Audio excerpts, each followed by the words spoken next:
El gobierno de Ecuador tuvo una semana muy difícil tras violentas protestas por la eliminación de subsidios a la venta de combustibles. La medida económica es parte de un acuerdo con el Fondo Monetario Internacional para el desembolso de más de 4.000 millones de dólares para enfrentar un déficit fiscal y el aumento de la deuda externa. ¿Logrará su objetivo? ¿Cuáles podrían ser los escenarios a esta debacle? Lo vamos a analizar. Vamos con José Samaniego, economista, gerente general de ANEFI, administradora de negocios fiduciarios desde Quito, la capital ecuatoriana. Gracias, José, por estar con nosotros. Bueno, la situación sigue en tensión, una semana de protestas muy intensas y le sigue otra, parece que van a incrementarse ya con la presencia de contingentes de asociaciones indígenas que también están por llegar a la capital. ¿Cuál es el escenario? Lenín Moreno no se había enfrentado a una contingencia como esta, José. Efectivamente, Mario, la semana anterior que se anunciaron las medidas tributarias y laborales, especialmente tributarias y laborales de parte del gobierno de Lenín Moreno, ha habido mucha agitación y protesta en el país. Hoy se han incrementado las protestas y la situación el día de hoy, especialmente en la capital de la República, ha sido muy complicada. Viene todo esto sobre todo, principalmente entiendo, del retiro de los subsidios a los combustibles, gasolina, diésel. ¿Cuánto afecta esto a la población y a sectores como el de los transportistas, José?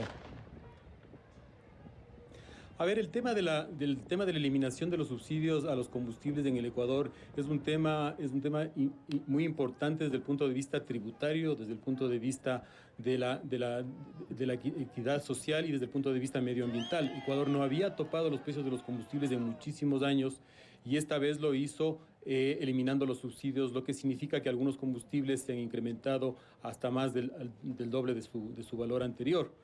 Esto obviamente significa que va a haber un reajuste de precios en temas de transporte, aunque el gobierno también ha emitido una serie de medidas compensatorias para que el efecto de las medidas no sea tan gravoso para los sectores más populares.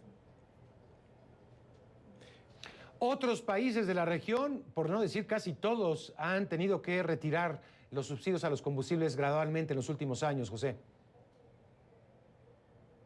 Así es un impuesto, es un subsidio que no es equitativo desde el punto de vista social, que es fiscalmente ineficiente, que al Ecuador le cuestan cerca de 1.500 millones de dólares por año y es además desde el punto de vista medioambiental irresponsable. Por lo tanto, en términos de evaluación global de la medida, es una medida que tenía que darse en el Ecuador y que se lo venía analizando desde hace mucho tiempo, porque no podíamos mantener un precio de la gasolina fijo desde hace más de 20 años.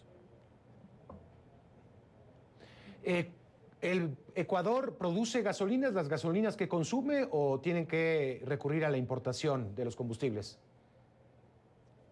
El Ecuador importa también combustibles, tiene una refinería que no abastece el mercado interno y por lo tanto también tiene que importar combustibles. Y más o menos en cuánto la importación es de qué porcentaje aproximadamente. El monto en dólares es bastante importante en la balanza comercial ecuatoriana y el costo fiscal, como te dije, Mario, es de alrededor de 1.500 millones de dólares por año.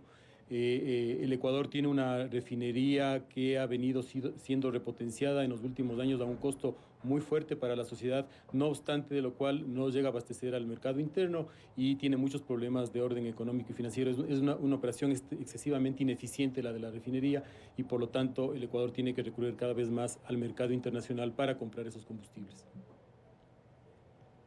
¿Cuáles son los escenarios que se abren en este momento, José? El escenario político es incierto, como te digo, el día de hoy se agravaron las manifestaciones. El día miércoles está anunciado un paro masivo y general. En los próximos días cada municipio debe resolver el tema del pasaje del transporte urbano, porque esa es competencia de cada uno de los municipios. El gobierno ha sugerido un incremento del 10 centavos, pero cada municipio tiene que tomar su propia decisión. Y es esperar que el gobierno mantenga la medida, es por el bien del país, es por el bien de largo plazo de la sociedad. Si el Ecuador mantiene el paquete de medidas, probablemente el próximo año tengamos ya un superávit fiscal Este año tendremos un pequeñísimo déficit y con eso, con un superávit fiscal, tendremos que ya dejar de endeudarnos, que ha sido el gran problema del país en los últimos años. La deuda externa, que es la única forma que ha tenido el país para financiar estos déficits, ha venido creciendo en forma sustancial. José, la gran pregunta es si se puede conseguir revertir el déficit fiscal. Para eso, para tener finanzas sanas, es necesario forzosamente atravesar por el subsidio a las gasolinas, el retiro de este subsidio. El Ecuador venía discutiendo dos tipos de medidas, o el incremento del IVA. El IVA en el Ecuador, como ustedes saben, es muy bajo, es del 12%, o la eliminación de los subsidios a los combustibles, que ha sido un costo fiscal que ha venido arrastrando por muchísimos años. El presidente de la República anunció la semana pasada que no se va a aumentar el IVA, pero que se van a eliminar los subsidios a los combustibles, lo cual en términos fiscales el efecto es más o menos similar, como te dije, alrededor de 1.500 millones de dólares. Y con todo el paquete de medidas que anunció el gobierno, el efecto fiscal neto es positivo en 2.273 millones de dólares. Si tenemos estos ingresos del próximo año, ya no habrá necesidad de endeudarnos y tendremos un superávit fiscal que nos permitirá empezar a mejorar las cuentas fiscales y las cuentas externas del país.